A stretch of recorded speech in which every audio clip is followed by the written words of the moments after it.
Sidang pra-peradilan yang diajukan oleh Tifauzia Tiasuma atau Dr. Tifa digelar hari ini di ruang sidang utama Pengadilan Negeri Jakarta Selatan.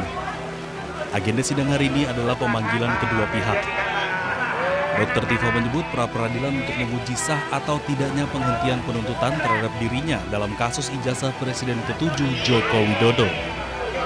Juga ingin luruskan bahwa masyarakat Indonesia itu supaya tahu ya bahwa saya memperjuangkan keadilan termasuk utamanya kebenaran terkait dengan polemik ijazah ini sudah dari sejak tahun 2022.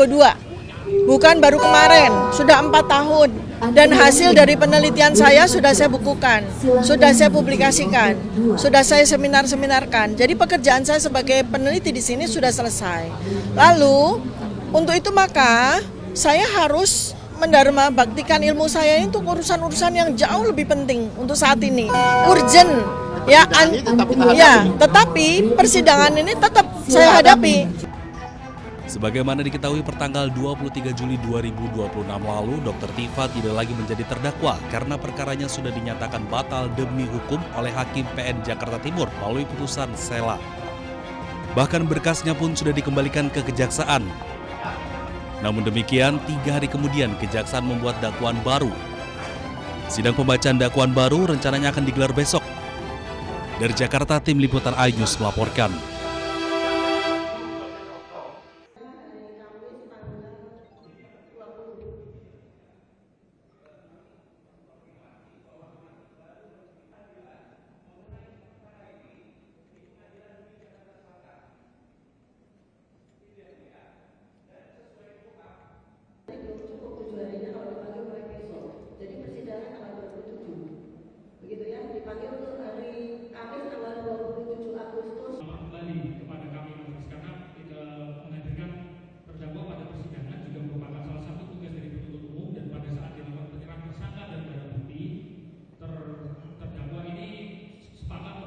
Mohon maaf ya Pak ya, karena di sini terdakwa belum hadir, penasihat hukumnya belum mewakili gitu ya, belum mendampingi.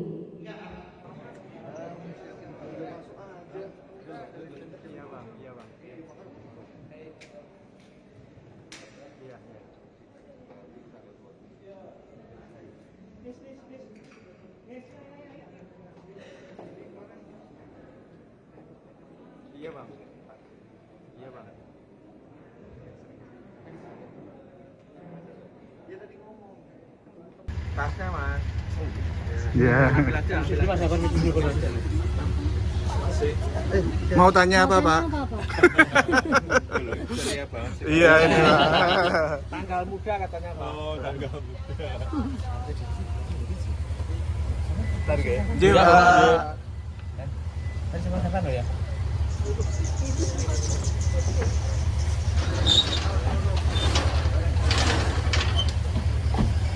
dulu kita. Ya. Ada Pak. Iya.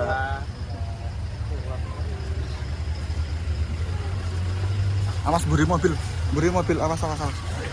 Itu enggak?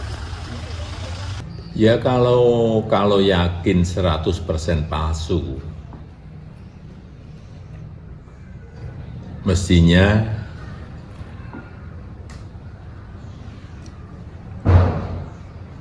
masuk ke pokok perkara di persidangan itu diikuti, tidak malah pra-peradilan. Biar perkara ini segera selesai, masalah ini bisa segera selesai. Kalau untuk sidang rencana besok dari Pak Jokowi seperti apa Pak? Kalau siap hadir kalau hadir, kan sudah saya sampaikan saya akan hadir membawa ijazah SD, SMP, SMA dan nanti yang S1 yang sekarang di kejaksaan semuanya akan kita tunjukkan. Siap. المحكمة بالإجماع ما يلي.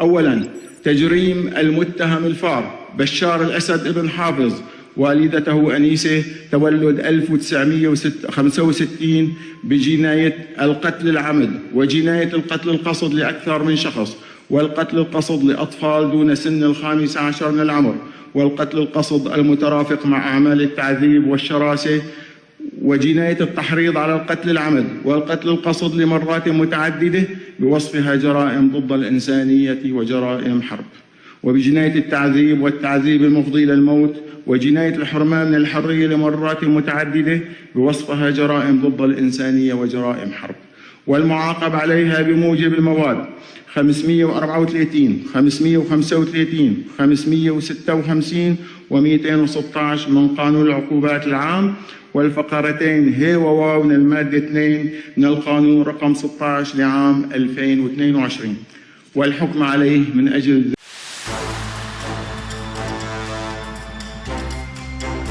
Presiden Amerika Serikat Donald Trump dilaporkan dipindahkan secara diam-diam dari Air Force One ke pesawat militer AS yang lebih kecil menggunakan truk catering bandara. Penerbangan rahasia Trump usai menghadiri KTT NATO di Ankara, Turki pada Juli lalu pun langsung menjadi sorotan. Presiden Trump pada hari Selasa mengkonfirmasi bahwa ia diam-diam dipindahkan ke pesawat militer lain setelah tim keamanannya memperingatkan adanya ancaman. Ia juga mengatakan bahwa setiap presiden yang berpengaruh pasti menghadapi banyak ancaman. Well, it's only up to Secret Service. I just follow what they'd like to do. So I go by Secret Service and the military. They wanted me to go on a different flight, a different plane, equal safety, but they wanted me to do it, so I do it. I do what they say. Any consequential president has a lot of threats. Non-consequential presidents don't get threatened. And I think that I'm maybe the most consequential president.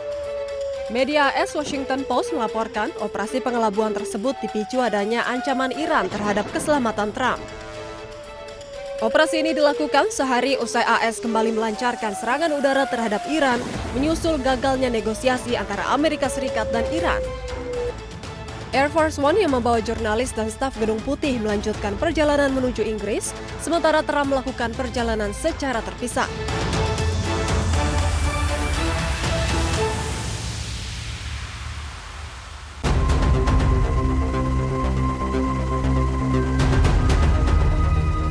Bentrokan hebat terjadi antara personel Angkatan Laut Amerika Serikat di kapal induk USS Abraham Lincoln.